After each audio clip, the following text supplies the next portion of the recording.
Ladies and gentlemen, 101 episodes. What? Boom, triple digits. Okay, before we dive into the episode, which is, by the way, is going to rock your socks because it's all about real magic and how magic exists in the real world and what that means. If you just heard me say that and you're like, what the heck is this guy talking about? Then you're really going to like the episode. Few quick things to tell you. Number one, we have t-shirts available. What? That's right. T-shirts, they're ready for you. But here's the catch. The catch is there's only 100.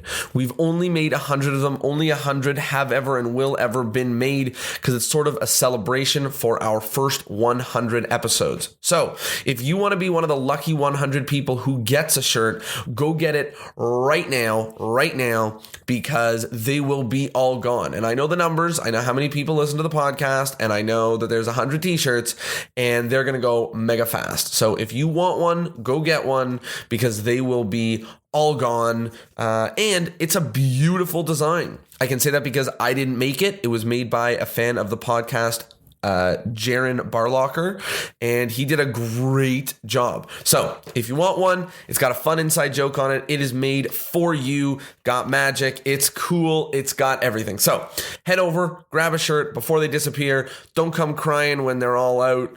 And yeah, then you can post it on Instagram and share it and brag about it to the whole entire world. Other than that, or as well as that, or with that, here's the episode. You are going to love it.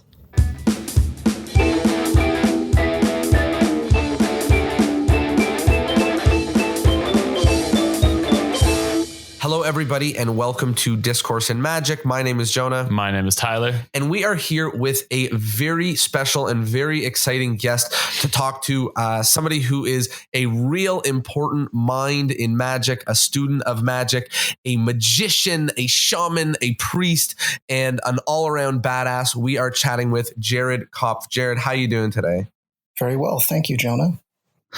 Super excited to dive into this and talk about, magic theory, and some other important and fun projects that you've been working on and have had an impact in your magic and your life. Let's start at the very beginning. How did you get into magic? How did you get bitten by the bug? Every time somebody asks this question, I have a different answer. I find. Well, give us the best one. Different ones come to mind. I think every child is born with a sense of wonder, right? I mean, we just begin in a state of wonder that in most instances slowly dwindles. Right. And it didn't dwindle for me. I started out wanting magic to be real. I wanted, Mary Martin to really be able to fly on stage in Peter Pan, right. Or I thought my grandfather was magic. I mean, he did a few tricks that didn't get me into magic as a conjuring art at all. I just assumed he knew magic and that magic was real. One time I saw a child, maybe he couldn't have been older than 8 years old, at an American Indian Arts Festival when my mother used to volunteer at those things. And I saw this boy. He was a Hopi hoop dancer. And I had no idea how he was making all of these configurations with the rings that he was dancing with. Right. So, I don't know what got me into magic. I know that I saw the Chinese linking rings, and I desperately wanted to know how it worked. That was one of the tricks I remember, but it goes back so far that it's too difficult for me to really pinpoint. I've pinpointed it in a number of different places, but I think that was to appease the interviewer with a rock solid answer rather than a true answer. I mean, when I was about 10 or 11, after I'd been interested in magic for a little bit, I found in a used bookstore the book that James Randi wrote on Uri Geller. And I was so disappointed that he wasn't real. In fact, though I became kind of a Randian skeptic when I was much older, I I still held out the possibility that those types of powers and things were genuine. And I've come to the conclusion now that they're genuine in a completely different way.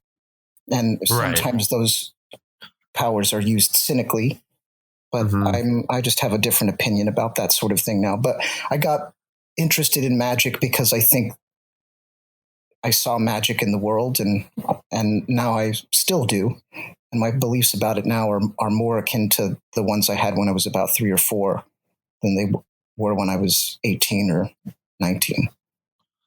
I love that. And I love the idea of, really thinking of magic and thinking of sort of the joy that we get in it as one would when they were younger, when everything about the world is new and is magical and is, like you were mentioning, sort of a sense of wonder. So I think that's really beautiful. Paint us a little bit of a picture from how you got from there to sort of where you are now and how magic plays a role in your life currently. Yeah, that's also kind of difficult, but to be really concise about it, I found Magic Land, or rather, my father found it, I guess. I don't know exactly. But Douglas Magic Land had been in Dallas, Texas since 1911, I think. And it had gone through various owners. When I first went there, it was owned by Howard Hale, and then eventually he sold it to Mark Roberts, who is a really funny guy, a brilliant comedian, and a really good magician. And I wound up working at that shop over the summer a time or two. And we had our local magic shop crew, Mike Williams and Andrew Feemster, Brian O'Neill, and Bob White was always in the shop or occasionally in the shop. And that's pretty much, my education in conjuring is in the context of a magic shop and then an old school style of learning, which is to become an apprentice to a master. In the case of Bob White, he was the teacher and I was the student. And that's essentially what got me into conjuring in a serious way. And then where I am now, that's a difficult thing to summarize, but I kind of put magic aside a bit in college. It was always on my mind. I was more interested in those days in gambling, sleight of hand, and and that's what I would practice. And I was obsessed with gin rummy and played a lot of gin in college, and then and some poker with a buddy. And then, in college, I mainly played music. And then I kind of gave that up, realizing that I wasn't going to make it as a songwriter, and went back to magic because it was helping pay the bills. I would pick up shows for Brad Henderson in Austin when he couldn't do them. And I said, this really will make quite a bit of money. I made some pretty good money when I was 14 doing strolling magic in restaurants, and 14 to the time I went off to university. But yeah, after I got back into magic as a profession, the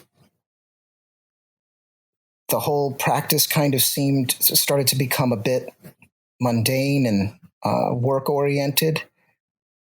I did some wonderful shows. I had crazy opportunities then that are, all of these things are happy accidents, right? But I was more interested in my friends who were interested in magic than coming up with a new trick. And so these days, my main focus is on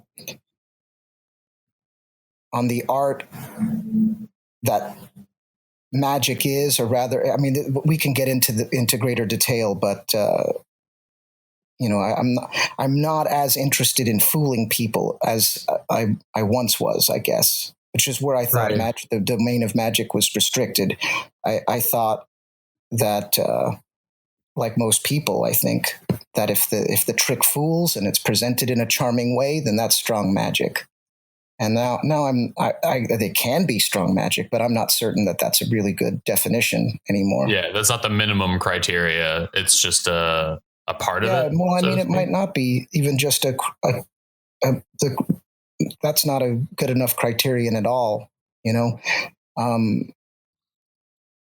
I don't think that magic is restricted to the realm of the conjuring arts. I mean, some things, illusions can be magic, but so can a comic book or a film or a poem. And I don't mean magical. I mean just straight up bona fide magic. Right.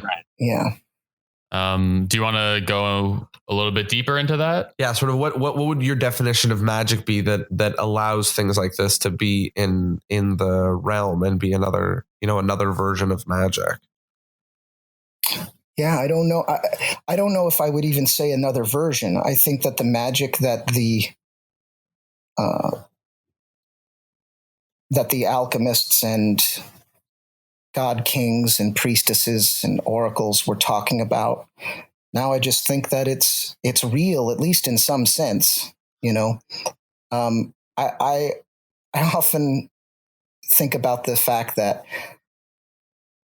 most people, when they say that magic isn't real, or they say that you're trying to put across that magic is real when it isn't, they're judging magic against a phenomenon that doesn't exist, or a set of phenomena that don't exist. Right? So I don't know if you guys have read Lee Siegel's book, Net of Magic, which is a sociological work about magic in the East, like fakirism. Yeah. And in the introduction to the book, Siegel says, people find out I'm writing a book about magic, and they say, you mean real magic? And by this, they mean the magic that can't be done. And I say, no, I'm writing about conjuring, about street performers. And they say, oh, you mean fake magic. And by that, they mean the magic that can be done. Right. So real magic is fake magic, but fake magic is not real magic. Right. So that was lines like that and thoughts like that were jump-started my thinking about this. And then, it's interesting. If you ever read Greater Magic by John Northern Hilliard, the front pieces, the introductory pieces to that book are absolutely stunning. And they're written in the punchiest of prose styles. It really is a beautiful book. And those are beautiful essays at the beginning and poems, free verse poems. And he has, that piece in the beginning. And you read that bit, in the beginning there was magic in the world. There was the magic of day and night, of springtime and winter, of buds creaming into bloom, of fresh grains cleaving their green shoots through the unviolated earth, and of rivers flowing down to the sea. And he goes on from there. It really is wonderful. And then you turn the pages of the book and you find the secrets to card tricks and things. So it's both enlightening and beautiful and simultaneously disappointing. Right. And then it occurs to you that these deceptions can be the vehicle to very beautiful things. And so then I encountered ideas through the works of, through everything. Like, to be a great magician, I think you have to have a context of history and philosophy, morality and ethics, art. You really should love people and the world and life. And that's what it takes to be a magician. I have a tendency to ramble, gentlemen. I mean, when you open up the conversation in such a broad way, I could go on and wax poetic about it. But I think I think that that's a really valuable place to begin, particularly because it gives people a little bit of an understanding with sort of what we're working with here, and how a lot of people come on and they talk about what makes a trick and what doesn't make a trick, or things of that nature. But I think that people are sort of getting to have a better feel as to what sort of you appreciate in the world of magic, and what allows one to appreciate such a thing like that. So I think that's an awesome beginning. Let's keep diving into that and talk a little bit about, you mentioned some of these incredible works that have changed your world. And as I take it, you're an incredible student of magic. So are there anything else that you'd like to highlight that is, really important, either works or an important journey, or as to why you study from such texts, and why other people should or should not act in the same way? Well, I mean, everybody has his or her own path. Mm-hmm. And Mm-hmm. I don't really count these as recommendations. I mean, if I told you should study art and philosophy and history, well, that's just good advice to anybody. That's good advice to an accountant. Right.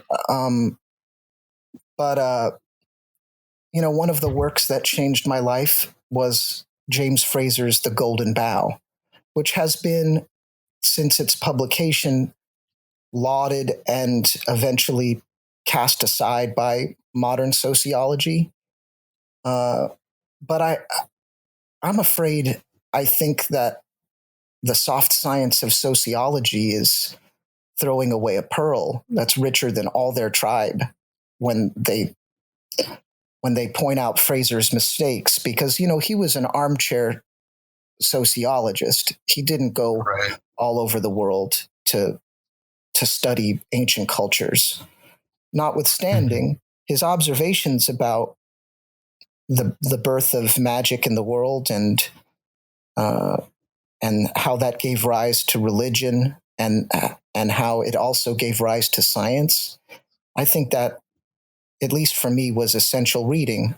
I wouldn't be without it, and I still break it open today every once in a while to read just his beautiful prose, and which is magic in its own right, and then also to remind myself of what the role of the magician is.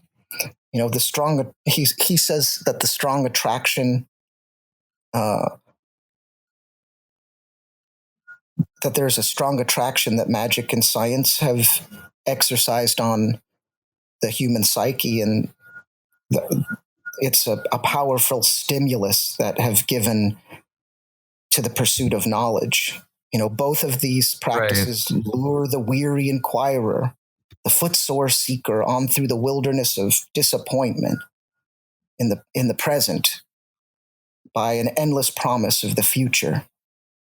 Magic and science takes him to the top of an exceeding high mountain and show him beyond the dark clouds and rolling mists at his feet a vision of a celestial city. Far off it may be, but radiant with unearthly splendor, bathed in the light of dreams. Dude, that's just dope. I don't. Yeah. It's beautiful, right? Yeah. And it's also the truth. And I think that even the most clownish comedy magician can take an audience there, and a well-meaning fortune teller can do the same. We can get into the ethics of those sorts of things all we want to, but I just am not going to be told that magic doesn't exist, because I just don't mean that it's a precursor to science, like Fraser is saying. This misunderstanding between the ideas of sympathy and contagion, and these kind of pseudoscientific ideas that we can brush aside or reduce, right? Just because you can reduce it all you want. John Keats lamented Newton's unweaving of the rainbow. He thought he had destroyed the beauty of the rainbow, but in my opinion, the reduction is beautiful, and the rainbow remains beautiful. with or without Newton's explanation. And so magic is, to me, a real phenomenon. And to say that it is, you can reduce it to a deception. Well, not all magic deceives. And to say that you can reduce it to, well, it's just art. Are you saying art doesn't exist? That's like saying to the poet, well, those are just symbols on a piece of paper. Right. Yeah. Okay. Yeah. It's like music doesn't exist. It's just vibrations in the air. Like there's something mystical about music, and there's something scientific about music that, sort of harmonize. You're using real tools to create an impossible sensation. I shouldn't say impossible because you do experience it. Right. How wonderful is that? How wonderful is it that observation that you just stumbled upon just by, just having your stream of consciousness come out of your mouth like that is exactly right. I mean, when people tell me that magic must show something that is impossible, I don't know if that's true. I do know that if you stab a dollar bill with a pencil and then remove it and the bill is healed, in the modern world, maybe your audience will think, gosh, they had some kind of glue or something, right? I mean, it's not enough just to show the impossible moment. And the thing is like there is that brief moment that's similar to that moment between sleep and awake, or it's akin to deja vu or le petit mort, right? These moments that we strive for as conjurers when we're conjurers. But I'll tell you, when I do a tarot card reading, for instance, it doesn't always happen. Man, when it does happen, when the person across the table from me sees the image and sees how we're talking about the symbols, when that moment clicks, it's identical to passing a cigarette through a quarter. Yeah, that feeling. It really is. Right. And some people call it astonishment. Some people call it wonder. I just don't think that there's a word for it other than magic. Mm-hmm.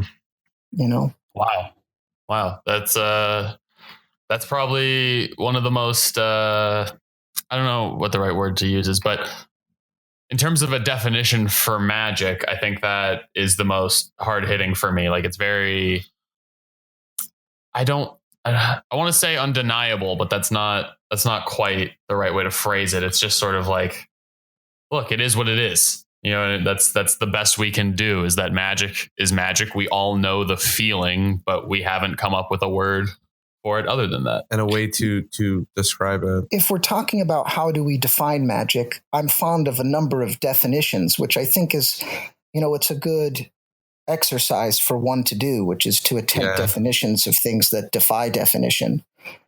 One of them, though I admit he was a lunatic, but that's no reason to ignore his point, is Aleister Crowley's definition of magic, which is any action that is done in accordance with the will.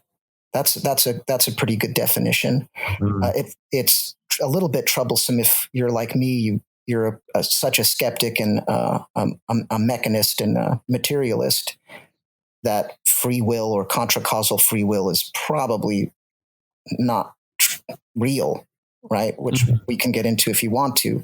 But that's a pretty good definition. My friend and collaborator, John Wilson, who, if you really want to have an interesting conversation with somebody who's kind of like me in his thinking, I would recommend John Wilson to you, and to read all of it. You can find that he's published. There's not much, but we put out a couple of his books, and they're very thin, but they say all they need to.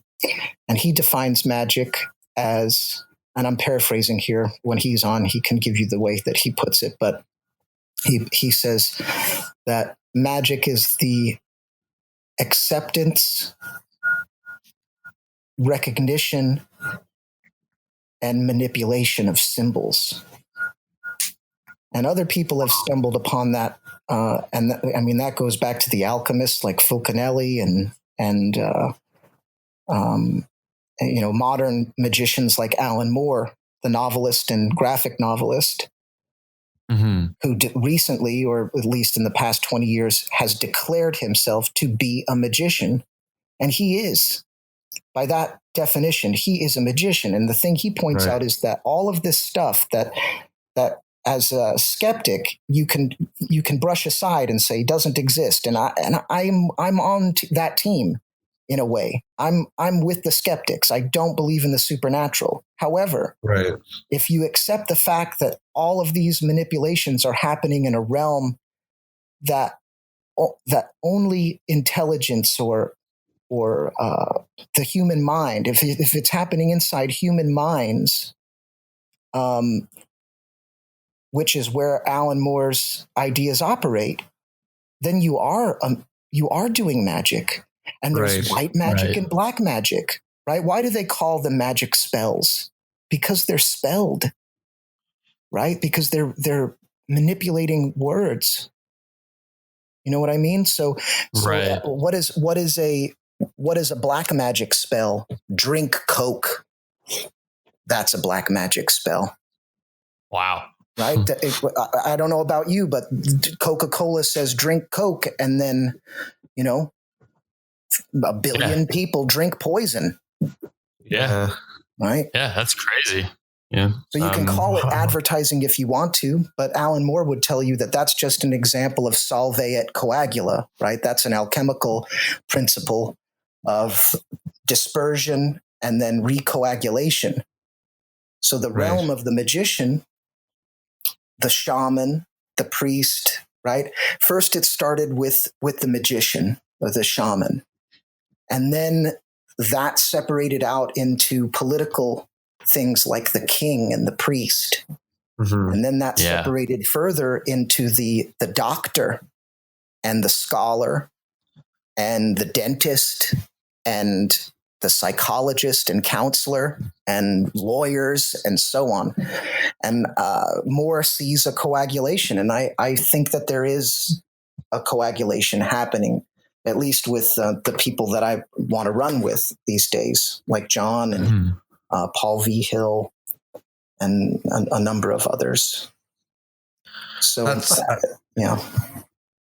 I love that. And I think, a real opportunity here to see and understand how there's magic in so many different places and how, these things really do fall within the definition of magic. And we can go back as far as, shamans and things like that to better understand what that means. And then we can sort of zoom back into now when that's not, one single person, but rather it spreads into different areas. And I love the example of, Coca-Cola, where you think about it in a broad sense and you're like, it is a spell, right? Like words are said and then action is taken because of it en masse, and you can think about it as magic. You can think about it as so many different areas to better understand what's going on. It just is magic. That's exactly, if you go back to look at like the ancient grimoires, and I'm not saying you're going to find the same kind of accuracy, I would say, instead of truth, which is a troublesome word. Truth, like magic and art, is difficult to define, and yet you know it when you see it.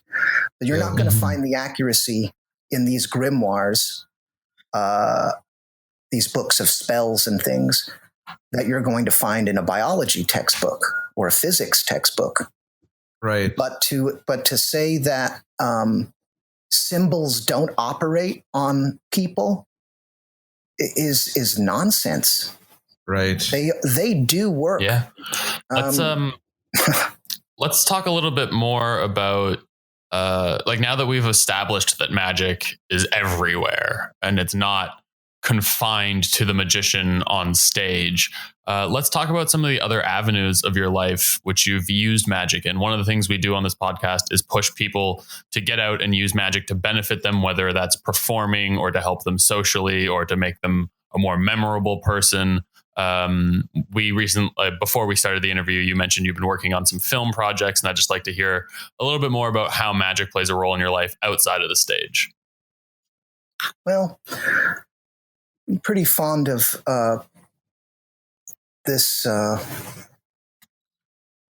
idea of finding magic in mundane things, and so, and by that I don't mean that in the negative connotation of that word. I just mean that it's common, it's everyday, and so. I don't know. I just, even when I'm paying for my groceries, I feel like I'm a magician. I don't, it sounds insane, but I can just tell I'm looking into that person's eyes with a different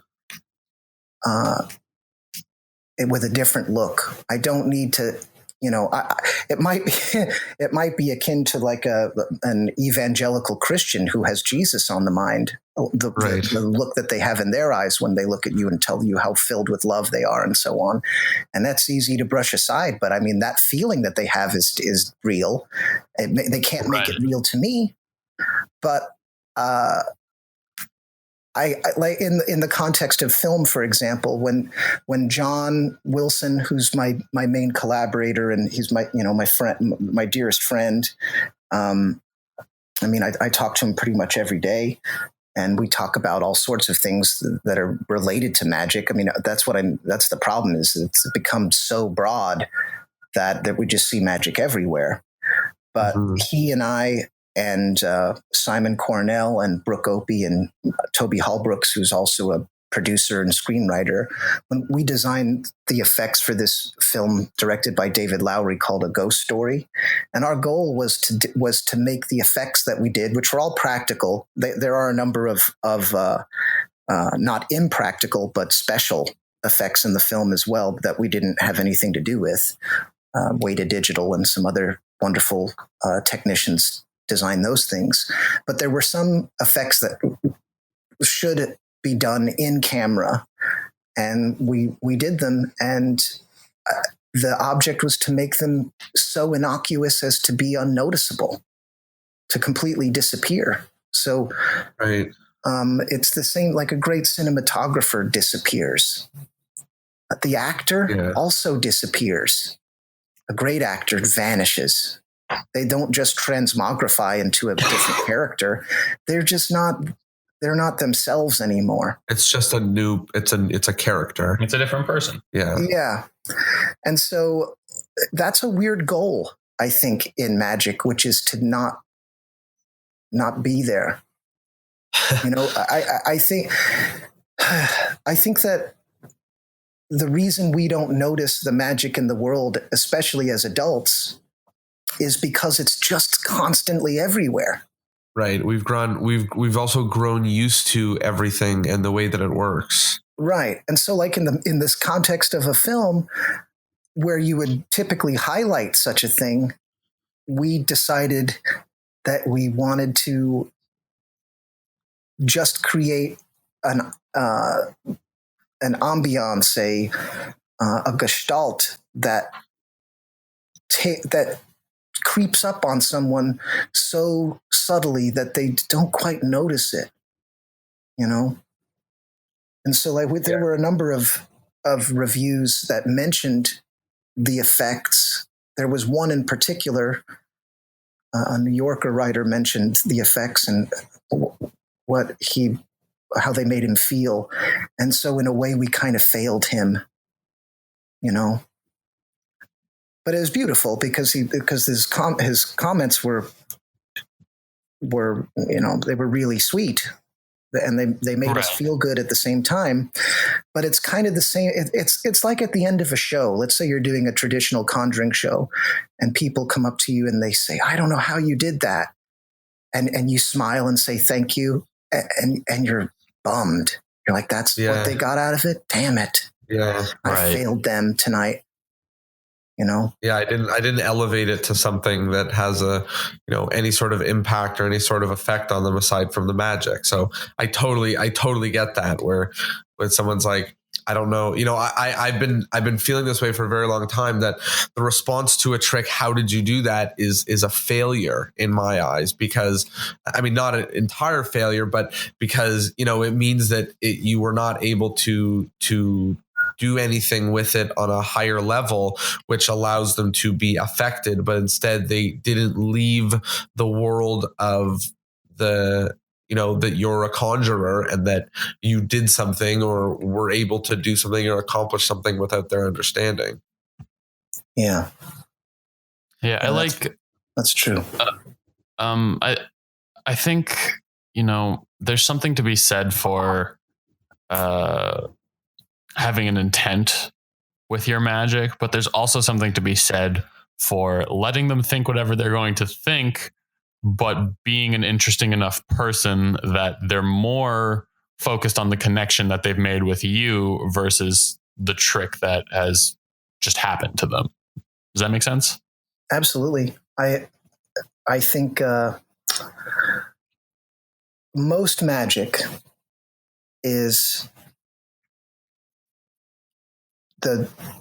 it comes out of a desire to show other people how clever you are.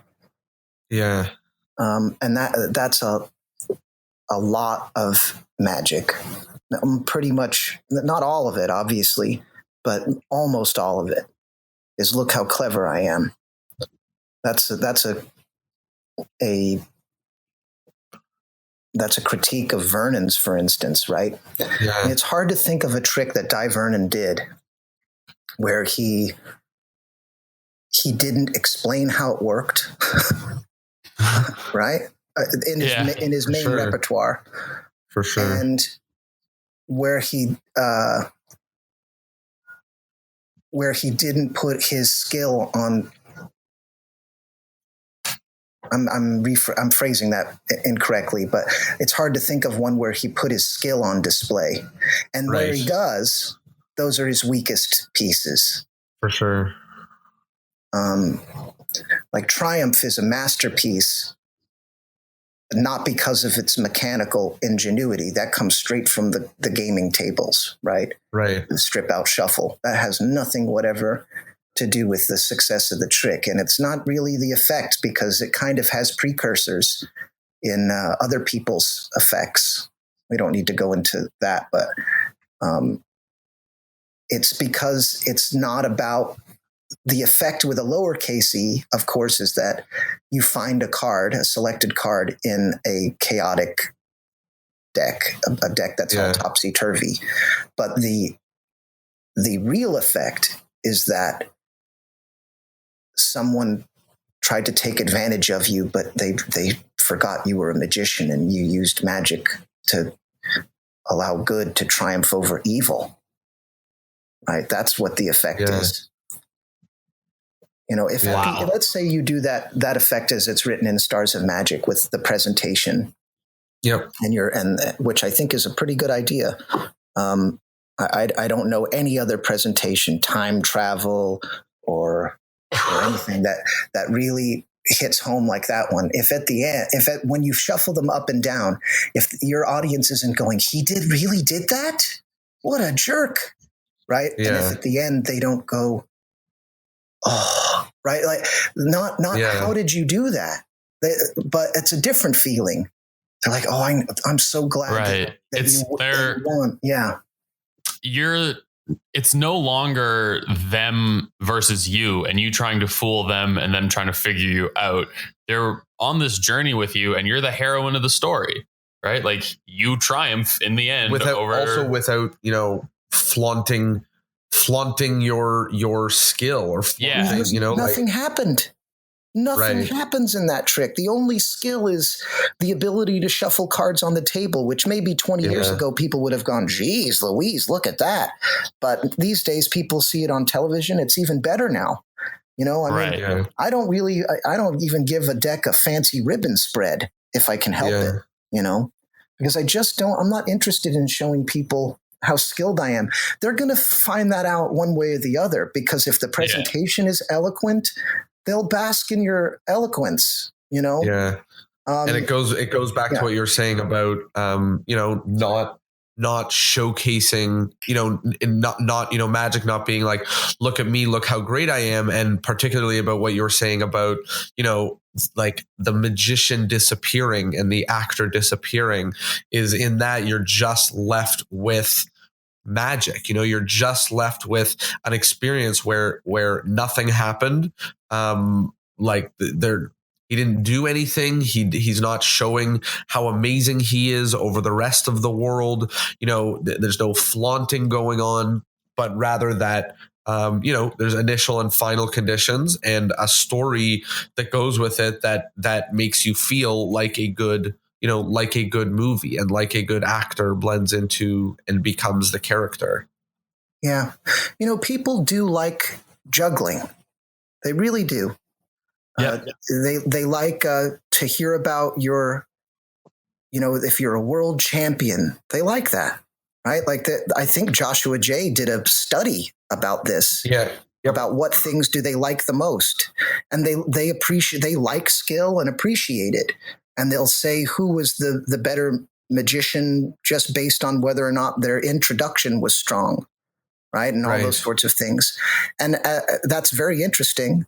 And I think that using those tools are magic in a way. Those are manipulative in magical ways that are similar really, to the Coca-Cola. Yes, that is true. So that is interesting in and of itself. But I also, I part of me doesn't really care what people want. If you want to see or hear a singer who, with every single bar of the song, shows his or her ability by running through a cadence of arpeggios and scales, you're welcome to it. I'm not interested in that kind of showing off. I'm more interested in the singer kind of vanishing and only the tune and the words remaining. And so people can they know what they want, but I'm after what they need or what could. I would even argue that people only think that they know what they want in the context of what they understand, So, and in the context of what they've experienced before and what they've been told that they want. So like things like a survey, it's been proven time and time again, particularly an example is like, dating sites, when they first started coming out, they asked people what they would want in a partner. And then by looking at the data of who they browsed, they realized that who they said they wanted was not who they wanted. Right. And it's why most of the, the dating sites that explained how great of an algorithm they had to keep changing and changing and changing and changing, because you can't just do for people what they think they want, because they don't know how amazing something else could be, and they don't understand, and again, like, not to be like the spectator doesn't know, the audience doesn't know, but in anything, you ask somebody what they think they want, and sometimes the artist knows better. Well, and maybe the artist doesn't know, right? Like, right. You can feel it, right? If when you're doing, we can take it back to Conjuring again. Like, one of the things I used to play quite a bit are comedy clubs, and I don't. There are moments of laughter in my show, but I'm not a comedian, And sometimes the laughs are really, really strong, but there's only maybe 3 or 4 of them. I don't need a laugh every 10 seconds the way a comedian needs laughs. But I also found in recent years, when I play stages and comedy clubs, though I don't do it as much anymore, I stopped really doing that many tricks. Or I would do tricks that really can't be seen or appreciated by most of the audience. and I told more stories, and it didn't matter. They were still in a trance. It's not that they were being polite and that they didn't leave. It's that they could not move. Right. They couldn't leave. And that is very different. And a comedian is hypnotizing people. He's putting them into a real trance. Yeah, an absolutely. Ericksonian moment of total suggestibility and relaxation. And a really strong magician does that. And I've noticed that magicians that are popular and very good, I can tell by the style that they are using and the speed and rhythm that they have, is they don't believe or recognize that their audience could be in a trance, and they keep waking them up every once in a while. Yeah. And this is a big mistake, in my opinion. I mean, everybody, look, I might be talking about people who make a lot of money at what they do. Right. Yeah. That may, intent that's is fine. everything. Yeah. But most of the magicians that I like right now that are holding my interest, that put me in a trance, some of them don't know they're magicians. Some of them do and have declared themselves to be. But I have a syllogism that I like, and it's kind of cheeky, but I kind of would like someone to respond to it, to try to disprove it, to attack some of my premises, because I think the conclusion does lead from the premises, and that is all great artists are magicians, but not all magicians are great artists. Therefore, not all magicians are magicians. Wow. Oh, wow. Wow. Yeah. That's a lot to digest. Yeah. Wow. Yeah. I like that. I have sort of one more sort of idea that I would like to touch on before we start to wrap up. And it's the idea of identity. You have sort of many different things that you call yourself, things like a magician, a conjurer, as well as like a priest and a shaman and like tarologist, exactly. And these are all things that help people better understand you, and also help you better express what it is that you want to do and the way in which you sort of communicate with the audience. So can you touch on sort of, why you pick those things, how you take that as an identity, and sort of how people listening to this can understand how identity plays a role in what you do? Well, with the exception of tarologist and conjurer, all of those other so-called identities are things that people called me. Right. And I call myself a conjurer or magician because it's just a fact. When I'm doing a card trick, that's just what I am. Yeah. Now, magician, I would say, is a much broader term. A conjurer may have meant something different a long time ago, but I think now, in the British sense of that term, it means a stage magician, an entertaining magician. So that part is true. A tarologist, I've used that because I'd like to let people know that is something that I do, and that I think it exists in the same context of the other monikers people have bestowed upon me. Right. So my calling myself a priest is because a body that ordains calls me that. I didn't just declare myself to be that. And then, I'm an attorney. I don't advertise that too much, but according to the Deadman School of Law at Southern Methodist University, or the State Bar of Texas, I'm an attorney. Right. So I try not to those terms are great. And as you say, they're magic spells in their own right, because people just want to know what you do. I mean, that's a common question, right? Like when you first meet someone, they say, "What do you do?"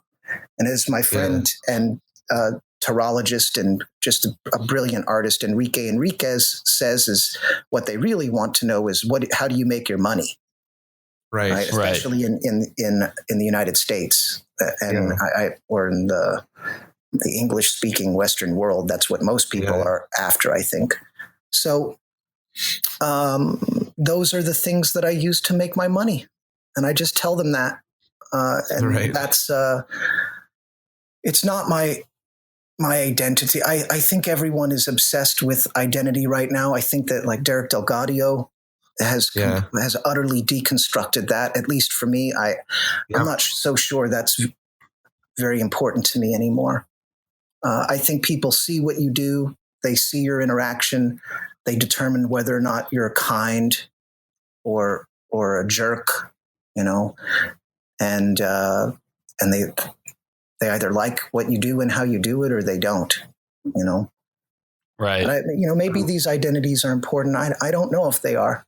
I'm not. Right. And it's hard. It's a tricky question because personally, my identity isn't that important to me. Like, I don't think when I make a decision, I'm not making that decision because I feel like that's what a man would do, or what a white man would do, or a magician would do, or whatever it is. I make those decisions because that's just what it's me. It's who I am. But it also has a huge impact because I get treated a certain way because I am a man and a magician and all these things. So I think there's a bit of a balance between the two. Like, they aren't necessarily personally important, but they are impactful. Does that make sense? Yeah, of course. But I mean, this all goes back to this concept of magic, even in the most mundane thing, like what you call yourself is utterly manipulative, and it's not manipulative in a malicious way. Yeah. Right. But it's like a good magic trick. It changes the person's consciousness. It's a symbol. Right. One of the things I don't really care for are these neologisms. If you have to explain what the thing means, the moment someone says, "Oh, you're a legerdemainist," what's that? Right? Then why do you call yourself that? Because at the end of it, they're going to go, "Oh, you're a magician, or you're a sleight of hand artist." They're going to find the way that they can understand it. So now we're getting towards the end of the episode, and we have a few different questions that we sort of wrap up every episode with to allow people to take it all in. So we'll go through them one at a time. The first is what we call a magical PSA. So you have sort of the ears of the magicians of the world listening. And if there's something that you want to tell them, anything from a word of warning to a word of encouragement, something to stop doing, something to start doing, what do the magicians of the world need to know?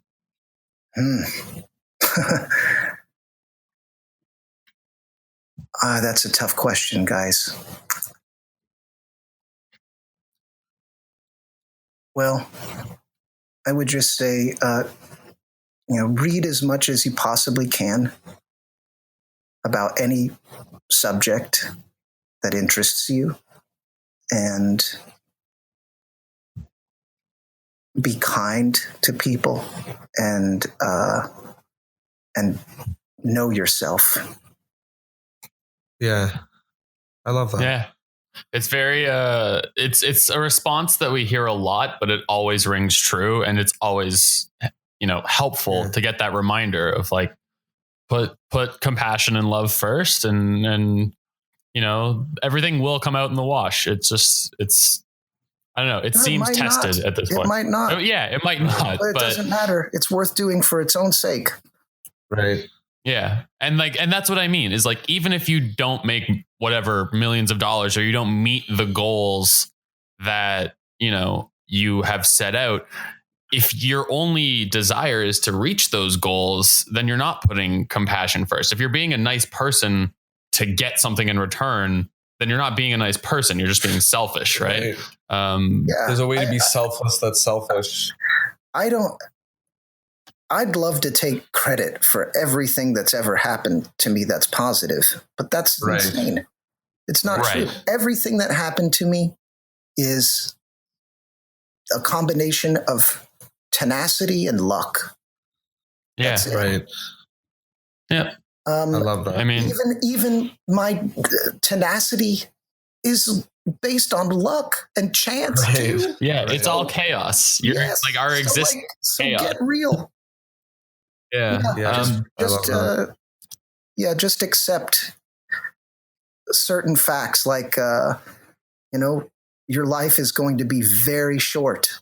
It will feel insanely short. It feels shorter and shorter as you get older and older, and it probably doesn't matter, right? Because of these themes that were in Lowry's A Ghost Story about that seem nihilistic and maybe pessimistic, maybe existential, right? Mhm. All of that's true, though, right? Like, we know exactly when the sun is going to tumesce into a red giant. We know when the Andromeda galaxy is going to collide with the Milky Way. That's all going to happen. And so you might as well be kind to your fellow primates and maybe every animal, and all of those things are true. And I think magicians, if they and stage conjurers especially, but also, I mean, all these magicians I'm speaking of, novelists and filmmakers and so on. Alejandro Jodorowsky is one of my favorite magicians, and he has this idea of the sacred trap, the sacred deception. So sometimes he uses deceptions, and like film is a great deception. And one of the things that he does is he, makes a conscious effort to lose money on his films. And they only show, like, they might screen in theaters if people can get a hold of them. But the last films that he screened, The Dance of Reality and Endless Poetry, played in museums, and they were free, right? Wow. So he says that art should heal the soul. And I think that even though I don't believe there's a ghost in the machine, that type of language, soul, that's part of our vocabulary, and it's very important to explain this sort of thing. Yeah. I mean, like, whether or not they have a scientific existence where we can, put it on a machine to get numbers. Call it you understand psyche. it. Yeah, whatever you want. Or chicken salad, it doesn't matter. Everyone knows what you're talking about when you say it. Yeah. And I just think that's what. It's just it's so easy. It's so easy to if you're a magician, a stage conjurer, to write your presentations with the idea that this could help somebody. And that doesn't mean just disabusing them of the notion of the fact that there are charlatans out there who use these techniques and so on. Like, that's a good enough demonstration, sure. But I mean, one of my favorite pieces that I do now is with the haunted key, and it wrote itself because it happened to me, much in the same way that I'm sure Vernon's triumph might have happened to him. And, and the end of that story is my turning lead into gold, and not just metaphorically. There was a real exchange of a purposeful exchange of a lead key for gold. And the key was absolutely valueless. It had no value. All the doors that it used to open have disintegrated. They don't exist anymore. I found that key in an antique shop. And I showed someone the magic inside the key, and it instantly turned it into something absolutely priceless. And he gave me a visage of the Buddha that was made of solid gold. So you can call that just a metaphorical exchange if you want to, but that's like saying poetry doesn't exist. I mean, that's just alchemy. And once that sort of thing happens to you, you'll see it. When you're a stage magician, you're working out in the real world with people as a conjurer, one day you'll do a piece of magic. It'll be devoid of any highfalutin presentation. It'll just be very simple and poetical. You'll hit that right stride and someone will be weeping. And once you hit a visceral reaction like that, it's kind of cynical to go after tears every time. Right. But when it does happen, that's because somebody has experienced beauty that is so intense that that tears feel as natural as breathing. And that's what that sentiment, at least, is what I think we should be striving for as artists, and I mean that as magicians, as real practitioners of magic. What a privilege we have to be the practitioners of the most ancient of things, right? Like the first time somebody named something, they were a wizard, right? Beautiful and true. Yeah. Wow. Yeah, that's something, we spoke about that in a similar light in an episode with Garrett Thomas, how like magic has always existed, and it was just it's almost like magic is sort of demystifying itself, right? Like the more symbols we create, the more of an understanding we have, the more we lose in terms of, magic itself, but we're also growing at the same time. It's I know it's a very sort of like give and take, like it's chaos. Like we said, it's chaos. Isn't it fascinating that, like, say you're a mentalist, right? You bill yourself as a mentalist, and then you spend an hour faking psychic powers, which is, as I said earlier, is an interesting sentence. You're faking things that aren't real, right? So whatever that means. But let's just say that's what's happening. Or you're even worse, in my opinion, faking psychology that isn't real, right? You're trading one lie for another lie. Fine. Right. Wouldn't it be wiser to do the cups and balls, which is a feat of real mentalism, in that it actually does control people's thoughts, attention, and memory? Right. Wow. I mean, the cups and balls is real mentalism.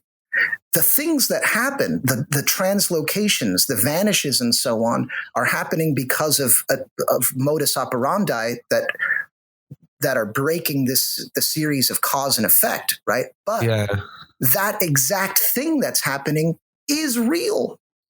Not the vanishes, but are those things vanishing? Exactly. You're saying trading something, one lie for another lie, but instead you are, like what you're doing is real by the definition of the experience, and you don't need to add make a all coin this material. Disappear.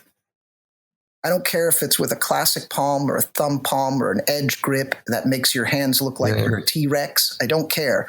If they don't know where it went, it vanished. Right. It just did, I'm afraid.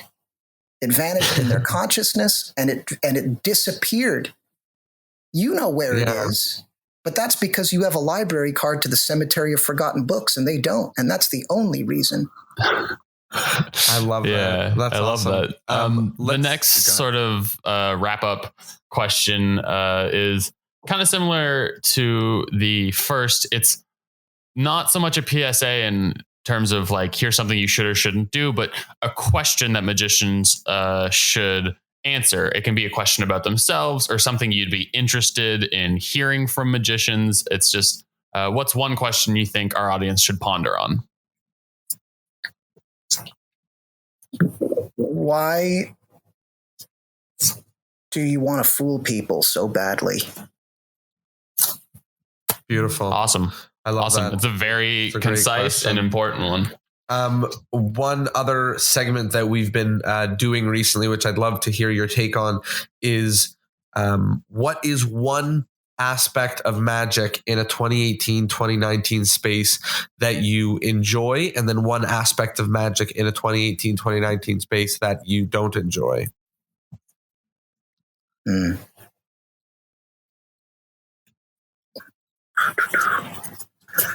Well, I enjoy, I don't know. That's the toughest one so far. Got him. Yeah. I don't enjoy. I enjoy seeing someone whose performance is an expression of pure love, like Teller's Shadows. Gosh, just thinking about that makes me want to cry. Yeah. And then I don't like. I hate when magicians say things like, "Can you imagine a grown man making his living like this?" That kind of crap. Right. That's self-deprecation. Yeah. It can be self-deprecation can be good and funny, but one that brings down magic sort of as a whole. I don't care about. That's the other thing is like I don't care about moving magic forward or those sorts of things. You know, like that. That's never been on my mind or my intention. You know, I don't feel like it's really. Jodorowsky went to France because he was going to save surrealism, right? And then he realized what an absurd thing that was. You know, he says things that like, I can't change the world, but I can begin to change it. Right. So I think that you'd be, much better at, like if you're inclined to say something like, can you imagine an adult making his or her living doing something like this? If you are inclined to say that, ask yourself why you think, are people laughing because that's funny or because they feel sorry for you, or where's that really coming from? What's accomplished? Yeah. So I don't like that sort of thing. That's great. What a great answer. Yeah. So the next is the endless chain of magicians. So to keep the podcast alive forever, we have each guest recommend a new guest for future episodes, with the only caveat being you have to be able to give us their email or phone number or some sort of contact info so we can actually get in touch with them. Yeah. I mean, I've already told you, I think John Wilson. Yeah, I'm not saying that because he's my friend and my collaborator, but I think it's because he's just one of the best magicians who ever walked the face of the earth. Beautiful. Amazing. That's a heartfelt recommendation, and excited to bring him on. And the last sort of segment is the sort of favorite or highlighted part of this. We had a long conversation, over an hour. People listen to this while they're doing anything from washing the dishes to taking their dog for a walk. And we want to sort of wrap up in sort of a take home point for them to take. So each one of the three of us sort of go around and mention something from the episode that we think is particularly important, something that people should take home with them and sort of hold dear if they're to take one thing. So for me, I would say that I really, really got such a highlight out of hearing, broken down the different parts of our experience of the world that are magic. Particularly, I loved the example of Coca-Cola, and advertising in that nature really being a spell, because, it allows us to see magic in a very different light. And ideally, people that are listening to this sort of take in magic. They get a new appreciation for magic like they once did when they were young and taking in the world for the first time. So for me, that was definitely a great highlight of the episode and something I want people to take home with them. Tyler, what about you? For me, I really enjoyed your breakdown of all artists are magicians. Not all magicians are artists. Therefore, not all magicians are magicians. I think that's a very concise and sort of mathematical explanation of a very large concept. And there's a lot to dive into there.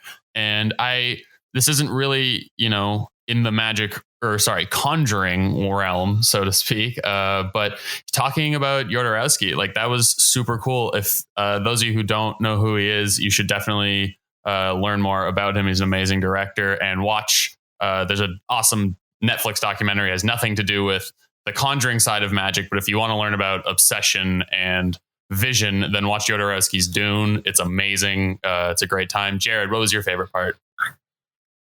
Well, I mean, like all great experiences, is I think that it was the gestalt, the whole thing. Like my favorite thing in the world is conversation. I think it is the best mode that one can adopt to perform magic, a conversational style, which doesn't imply that your audience is constantly contributing to your conversation that you're having. Many of the things that they would say are merely implied. But Right. That was Vernon's style, and Charlie Miller's, and Johnny Thompson's, and Bob White's. And I think that that's an excellent style to have. So I just appreciate the overall seriousness of the conversation. It never got glum, but it was very serious. And anybody who attacks a subject from a serious standpoint, like the two of you have done, is in the canoe with me. I think it's great. Thank you so much. Thank you so much. And we're glad to be able to have the conversation, share it with you, and of course, share it with the world.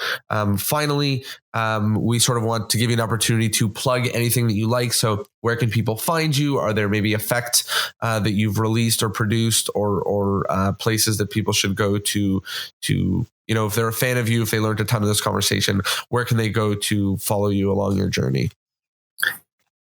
I think that we're in a stage in the world where if people want to find someone hard enough, they'll figure it out. I'm on the internet, of course, and just consult the all-powerful Google. All right. I love it. And with that, thank you so much for coming to join us on the episode.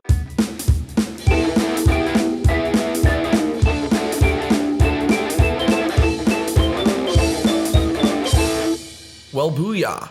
I hope that your brain hurts, and I mean that in the best of ways possible. I love when our episodes challenge or add value to the things that you may have not thought of before, or things that you thought you understood. And this was definitely one of them for me. I know that when I left it, I kept thinking about that idea of the Coca-Cola ad being a spell. I love that. That's so cool. Again, I'll mention we have only 100 t-shirts available, and I want you, yes, you, to get one, because there's only 100. And again, we're not doing this to make money, because if we were, I would not cap it at 100. We also don't make a ton of money on t-shirts. Really doing this just so that you can show your support, and you can, get bragging rights, show that you were one of the 100 people at the very least who have been a fan of this and help this thing grow and become what it is. So thank you all so much. Head over, grab a t-shirt, because they're going to vanish very soon. They're all going to disappear. And other than that, take care and see you on the flip side.